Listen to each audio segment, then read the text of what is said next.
फिर से आप सभी का स्वागत है रॉयल करियर के इस यूट्यूब चैनल पे। अभी हम लोग इस क्लास में देखेंगे साइंस के लघु उत्तरीय प्रश्न यानी कि शॉर्ट टाइप क्वेश्चन को, ठीक है, और उसके आंसर को भी। पिछले क्लास में हम आपको क्वेश्चन नंबर 1 से लेके 10 तक कराए थे, जो कि काफ़ी आपका महत्वपूर्ण क्वेश्चन सब था। तो जो क्लास को नहीं देखे होंगे जरूर देख लीजिएगा, आपको डिस्क्रिप्शन बॉक्स में उस क्लास का लिंक मिल जाएगा। तो चलिए हम लोग आज जो शुरू करेंगे वो रहेगा आपका क्वेश्चन नंबर 11 से। चलिए इस सेशन को शेयर कर दीजिए दोस्तों के बीच। चलिए तो हम लोग आज के क्लास का पहला क्वेश्चन देखते हैं। आपको पहला क्वेश्चन दिख रहा होगा, कहा गया आपका प्रकाश संश्लेषण क्या है। प्रकाश संश्लेषण क्या है? इस क्रिया का रासायनिक समीकरण भी लिखना है। तो प्रकाश संश्लेषण किसे कहेंगे और इसका रासायनिक समीकरण भी लिखना है, तो हम आपको पूरा करके दिखलाएंगे यहाँ से, ठीक है। तो पूरा आखिर तक बने रहिएगा, क्योंकि ये जो क्वेश्चन सब है काफ़ी आपके एग्जाम के लिए महत्वपूर्ण है। VVI क्वेश्चन सब हम यहाँ पे आपके सामने लिए हैं, ठीक है। जो क्लास में पहली बार होंगे चैनल को सब्सक्राइब जरूर कर लेंगे, ताकि इस तरह का क्लास आपको लगातार आपको मिलता रहेगा और आप बिल्कुल आसानी से तैयारी कर पाएंगे। अब देखिए यहाँ पे इसके जो आंसर हम लिए हैं इस तरह से, सजीव जगत में हरे पौधे सूर्य प्रकाश की उपस्थिति में वायुमंडल से CO2 यानी कार्बन डाइऑक्साइड ग्रहण करता है और मिट्टी से खनिज लवण एवं जल अवशोषित कर हरित लवक के सहारे अपना भोजन निर्माण करती है। तो प्रकाश संश्लेषण यह संपूर्ण प्रक्रिया जो है प्रकाश संश्लेषण कहलाती है। कहने का अर्थ ये हुआ कि पौधे जो अपना भोजन बनाती है वो पूरी प्रक्रिया जो है आपका प्रकाश संश्लेषण कहलाता है, ठीक है। तो यहाँ पर ध्यान से समझिएगा, स्क्रीनशॉट भी आप ले सकते हैं या हम आपको PDF उपलब्ध करा देंगे। हमारे दिए गए व्हाट्सएप नंबर पे आप कमेंट कीजिएगा, आपको पूरा PDF हम आपको उपलब्ध एक साथ करवा देंगे, पिछले क्लास का भी, ठीक है। तो क्लियर है ये। अब इसके लिए जो समीकरण लिया गया वो इस तरह से, आपका CO2 है यानी कार्बन डाइऑक्साइड है, फिर आपको जल यानी कि H2 है, प्रकाश की उपस्थिति में हरित लवक के सहारे आपका जो बना वो C12H22O6 जिसको हम लोग ग्लूकोज भी कहते हैं, और आपका O2 बाहर निकल गया यानी कि ऑक्सीजन गैस बाहर निकल गया। उसके बाद यहाँ पे 6 यहाँ लगा के 6 यहाँ लगा के 6 यहाँ लगा के इसको संतुलित किया गया है यानी कि बैलेंस किया गया, ठीक है, जो कि हम केमिस्ट्री में पढ़ेंगे, ठीक है। तो ये आपका क्वेश्चन नंबर 11 क्लियर है। बायोलॉजी का क्वेश्चन है। पिछले हम 1 से लेकर 10 क्वेश्चन आपको फिजिक्स का VVI क्वेश्चन सब करवा चुके हैं, ठीक है। ऑब्जेक्टिव का तो चैप्टर वाइज भी हम बहुत सारा क्वेश्चन करवा चुके हैं। पूरा आपको प्लेलिस्ट पूरा भरा पड़ा हुआ है, वहाँ से आप पूरा कर लीजिएगा, आपको इधर उधर भटकने की कोई ज़रूरत नहीं पड़ेगी। अब देखिए आपका 12 में कहा गया, उसको देख लीजिए। 12 में है जल संरक्षण के उपाय बताएं। जल को हम लोग हिफाजत करके सुरक्षित कैसे रख सकते हैं, उसका हमें उपाय बताना है। तो इसको हम लोग सबसे पहले निम्नलिखित कर लेते हैं। जल संरक्षण के उपाय निम्नलिखित है, ठीक है। अब देखिएगा यहाँ पे हम 5 उपाय बताए हैं, चूंकि 2 नंबर वाले प्रश्न हैं तो 5 उपाय काफ़ी है। अब देखिए पहला लिया है जल का सिंचाई के लिए उपयोग करना, जल का सिंचाई के लिए उपयोग करना। दूसरा बाढ़ नियंत्रण के लिए बांध का निर्माण करना, बाढ़ नियंत्रण के लिए बांध का निर्माण करना, ठीक है। तीसरा अधिक जल को कम जल वाले भाग में स्थानांतरित करना। जहाँ पे बहुत अधिक जल हो जाते हैं, जहाँ बाढ़ की समस्याएं आ जाती है, हम उस जल को उस तरफ डाइवर्ट कर देंगे जहाँ पे जल की मात्रा बहुत कम पाई जाती है, जैसे राजस्थान के क्षेत्र में, ठीक है। तो वैसे क्या होगा कि जल जो है आपका संरक्षित हो जाएगा, उसका उपयोग कर लेंगे लोग। चौथा में कहा गया भूमिगत जल के अतिरिक्त व्यय को रोकना। भूमिगत जल जैसे चापाकल नल का पानी, नल को खोल दिया गया और बह रहा है, ठीक है, तो उसके अतिरिक्त व्यय को, खर्च को रोकना। और हार्वेस्टिंग बनाकर सुरक्षित करना। हार्वेस्टिंग करने का अर्थ हो गया कि घरों के पास में एक हम लोग हार्वेस्टिंग बनाते हैं, एक गड्ढा खुदाई करते हैं और पूरे घर का जल जो है एक साथ पाइप के माध्यम से उस हार्वेस्टिंग में गिरा देते हैं, बरसात का जल, ठीक है। वो क्या होगा, भूमि के नीचे आसानी से चली जाएगी और इससे क्या होगा कि भूमिगत जल जो है वो हमें पुनः प्राप्त हो जाएगा। चलिए आप देखिए 13वां नंबर क्वेश्चन, काफ़ी महत्वपूर्ण क्वेश्चन सब है, काफ़ी VVI क्वेश्चन है आपके एग्जाम के लिए। बिल्कुल इसी सबसे क्वेश्चन आपके बनाए जाते हैं एग्जाम में। अब देखिए कहा गया समजात अंग से आप क्या समझते हैं, उदाहरण दें। समजात अंग, देखिए कौन सा अंग, समजात अंग से आप क्या समझते हैं, उदाहरण दें। इसका आंसर हम इस तरह से लिए हैं, जीव जंतु के वे अंग, जीव मानव के नहीं, जीव जंतु के वे अंग जिसकी उत्पत्ति और मूल रचना में समानता होती है, पर समय, परिस्थिति और कार्य के कारण उसकी बाहरी संरचना में अंतर आ जाता है, उसे समजात अंग कही जाती है। यानी कहने का अर्थ हो गया कि वो तो भाग वही होते हैं, लेकिन उसकी जो कार्य होते हैं उसकी बाहरी संरचना में कुछ ना कुछ अंतर आ जाता है उसकी परिस्थिति के अनुसार। क्वेश्चन आपको क्लियर दिख रहा होगा, आप भी मेरे साथ पढ़ रहे होंगे तो आपको बिल्कुल आसानी से याद भी हो गया होगा। अब देखिए जैसे उदाहरण ले लेते हैं, जैसे पक्षी का पंख उड़ने का काम होता है, उसकी संरचना अलग होती है। मेढक की टांगे, मेढक की टांगे, चमगादड़ के पंख, ठीक है, सबका अलग अलग जगहों पे अलग अलग परिस्थिति के अनुसार अपना अपना काम होता है, ठीक है। उसी को कहते हैं हम लोग समजात अंग। अब देखिए यहाँ पे अगला प्रश्न लिया है, वो आपका 14 नंबर क्वेश्चन होगा। आपको दिख रहा होगा 14 में क्या कहा गया। 14 में देखिएगा तो 14 नंबर क्वेश्चन आपको क्लियर दिख रहा होगा। अब 14 में कहा गया पीयूष ग्रंथि को मास्टर ग्रंथि क्यों कही जाती है। मास्टर ग्रंथि, ठीक है, किसको, पीयूष ग्रंथि को मास्टर ग्रंथि क्यों कही जाती है ये बतानी है हमें। 4 विकल्प यहाँ विकल्प तो नहीं, चूंकि हम लगातार अभी ऑब्जेक्टिव क्वेश्चन करा रहे थे आपको, इसलिए विकल्प आ जा रहा है, चूंकि हम लोग बहुत सारा ऑब्जेक्टिव क्वेश्चन देखे हैं, ठीक है।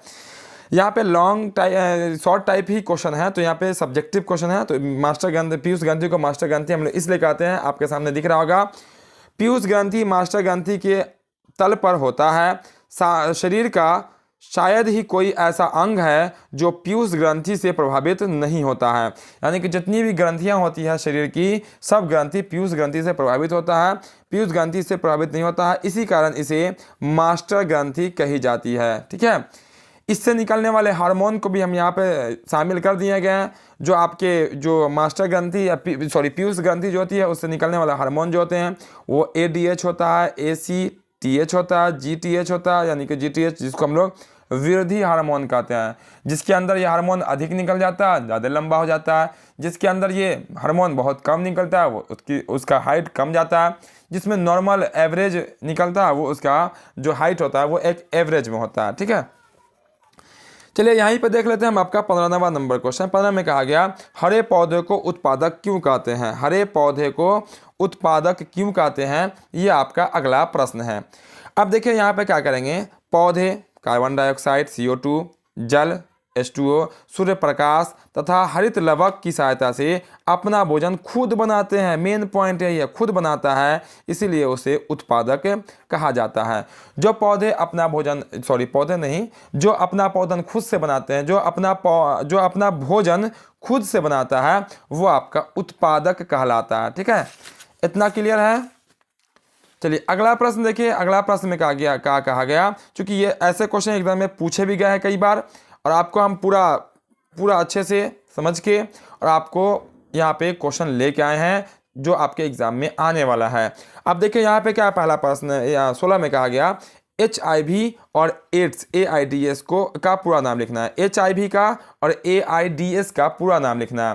तो HIV जिसका पूरा नाम होता है human immuno deficiency virus, human immuno deficiency virus, और AIDS जिसको एड्स कहते हैं इसका पूरा नाम होता है एक्वायर्ड, आगे क्या लग गया, एक्वायर्ड इम्यूनो डिफिशियंसी, एस से यहाँ पर होता है सिंड्रोम, ठीक है।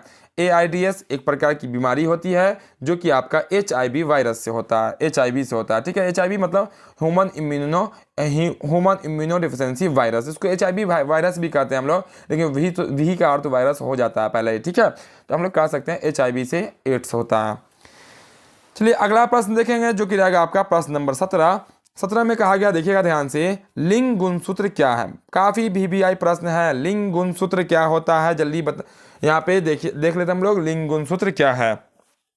इसके आंसर हम लोग ऐसे लिए हैं, मानव में कुल 23 जोड़े गुणसूत्र होते हैं। देखिए सब्जेक्टिव क्वेश्चन आप पढ़िएगा ना तो ऑब्जेक्टिव आपका ऑटोमेटिक खुद से क्लियर हो जाएगा। अब ऑब्जेक्टिव में क्या पूछा जाता है कि मानव में गुणसूत्र कितने होते हैं, तो आंसर देखिए, क्वेश्चन यहाँ पे आंसर में आ रहा है 23।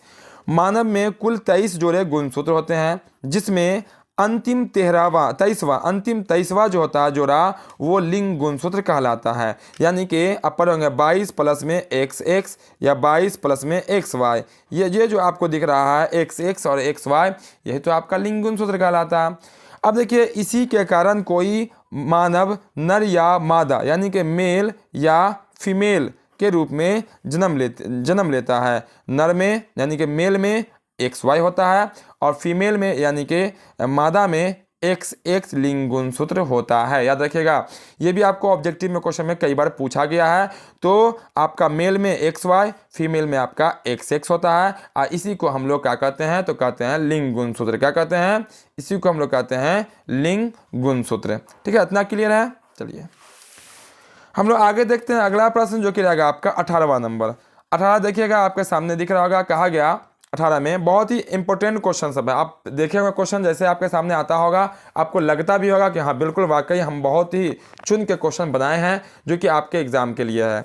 देखिए यहाँ पे क्या कहा गया, मेंडल ने अपने प्रयोग के लिए मटर को क्यों चुना। देखिए क्वेश्चन में कभी कभी ऐसे पूछता है, मेंडल ने अपने प्रयोग के लिए किस पौधे को चुना, उसका ऑब्जेक्टिव हो जाएगा मटर। या ऐसे भी कहता है किस वैज्ञानिक ने अपने प्रयोग के लिए मटर को चुना, तो आंसर हो जाएगा मेंडल। सब्जेक्टिव पढ़ेंगे, इसमें सब आंसर शामिल है।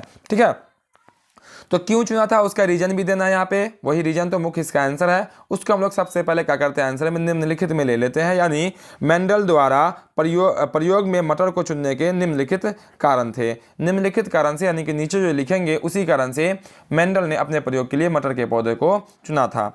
सबसे पहला कारण यहाँ पे लिया हम कि यह द्विलिंगी होता है। द्विलिंगी वैसे पौधे को कहते हैं जिसमें दोनों लिंग होता है, मेल भी होता है और फीमेल भी होता है। जैसे आप बात कीजिएगा पपीते के पेड़ का, तो पपीता का पेड़ एक लिंगी होता है। क्या होता है, वो एक लिंगी होता है। कैसे, तो पपीता आप देखे होंगे गांव मोहल्ले सब जगह आपको पपीता का पेड़ दिख जाएगा। तो इसमें क्या होता है, मेल पार्ट अलग होता है, फीमेल पार्ट अलग होता है। एक फलहर एक फूलहर। ठीक है, खजूर का पेड़, ताड़ का पेड़, ये सब एक लिंगी है, जबकि मटर का पौधा द्विलिंगी था। अब देखें यहाँ पे दूसरा पॉइंट में लिए हैं, यह पौधा ज़्यादा बड़ा नहीं होता। अभी मटर का पौधे का समय भी है, खेतों में आपको बिल्कुल आसानी से दिख जाएगा, मटर का पौधा ज़्यादा बड़ा नहीं होता है। तीसरा पॉइंट है आपका, यह सभी जगह उपलब्ध होता है। बिल्कुल, यह सभी जगह आपको उपलब्ध हो जाएगा, घरों में भी आप लगा सकते हैं। ठीक है, खेतों में तो लगते ही हैं, घर के आसपास भी आप इसको लगा सकते हैं। चौथा पॉइंट है, यह आपका सस्ता होता है, अन्य पौधों से सस्ता होता है मटर का पौधा, इसीलिए मेंडल ने इसका उपयोग किया था अपने प्रयोग के लिए। ठीक है, तो 18वां भी कंप्लीट हो गया। 19वां देखिए, 19वां नंबर क्वेश्चन में कहा गया आपका, देखिएगा 19वां, सॉरी यहाँ है ना 19 में कहा गया आपका, देखिएगा ध्यान से, मानव में विरसन के क्या कार्य हैं। विरसन बहुत ही इंपॉर्टेंट भाग है जिसको टेस्टिस भी कहते हैं। ठीक है, मानव में विरसन का क्या कार्य है, तो विरसन में नर जनन कोशिका शुक्राणु का निर्माण होता है।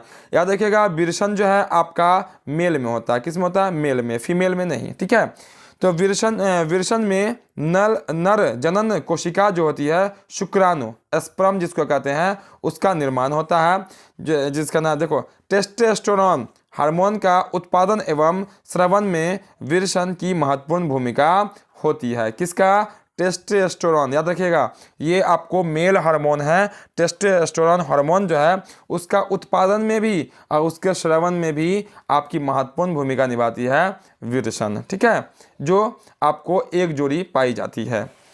चलिए 20वां नंबर क्वेश्चन देखिए, 20 में क्या कहा गया। 20 में है, वृक्क के 4 कार्य लिखना। वृक्क मतलब किडनी। वृक्क किसको कहते हैं, किडनी को कहते हैं। ये मेल रहे या फीमेल रहे उससे कोई फर्क नहीं पड़ता, किडनी जो है सब में 2-2 होते हैं। ठीक है, तो इसका आंसर देख लेते हैं। वृक्क यानी कि देखिए, वृक्क के 4 महत्वपूर्ण कार्य निम्नलिखित है। 4 कार्य बोला गया, 4 कार्य निम्नलिखित है।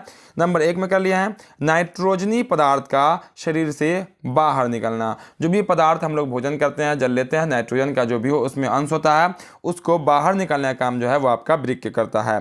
दूसरा आपका है, शरीर में जल की मात्रा को संतुलित बनाए रखना। ये बनाने का काम कौन करता है, यही आपका वृक्क यानी कि किडनी करता है। तीसरा पॉइंट आपका, शरीर में अम्ल और क्षार के मात्रा को संतुलित बनाए रखता है। कौन, वो भी किडनी यानी कि वृक्क। यह जो है चौथा पॉइंट में लवण संतुलित में सहायक होता है। कौन, आपका किडनी। इसके साथ साथ ब्लड को प्यूरिफाई करने का भी काम वृक्क करता है यानी कि किडनी करता है। यह मानव बॉडी के लिए काफ़ी महत्वपूर्ण होता है और यह मेल हो या फीमेल सब में होते हैं 2-2। मानव एक किडनी पर भी जिंदा रह सकता है। ठीक है, अगर किडनी खराब हो जाए किसी कारणवश तो वैसे व्यक्ति का फिर डायलिसिस वगैरह और कुछ दिन तो वो जीवित रह सकता है, पर दूसरे का किडनी लगा के फिर उसको पुनः आपको जीवित यानी कि दूसरे का किडनी भी लगाया जाता है। ठीक है, तो ये थे आपके 10 आज के क्लास के 10 महत्वपूर्ण प्रश्न। ठीक है, तो आज के क्लास में भी हम इतने ही रहने देते हैं, 10-10 क्वेश्चन करके देखेंगे। फिर हम लोग अगले क्लास में आपके सामने आ जाएगा क्वेश्चन नंबर 25। क्वेश्चन नंबर आपका हो जाएगा कितना से, हो जाएगा आपका 21 से। ठीक है, 21 नंबर क्वेश्चन से हम लोग अगले क्लास में करेंगे। ठीक है, तो आज के क्लास में इतने रहने देते हैं। तो जो क्लास को अब तक लाइक नहीं किया, क्लास को लाइक जरूर कर देंगे, सब स्टूडेंट क्लास को लाइक कर देंगे। और जिनको PDF लेना हो हमारे दिए गए नंबर पे, या आपका मेरा नंबर यहाँ पे दिख जाएगा आपको, या आप उसमें भी देख सकते हैं, ये रहा आप नंबर। ठीक है, कमेंट करेंगे, आपको हम PDF उपलब्ध करा देंगे पूरे क्वेश्चन के साथ में। ठीक है, तो लाइक जरूर कर दीजिएगा, क्लास को दोस्तों के साथ शेयर जरूर कर दीजिएगा।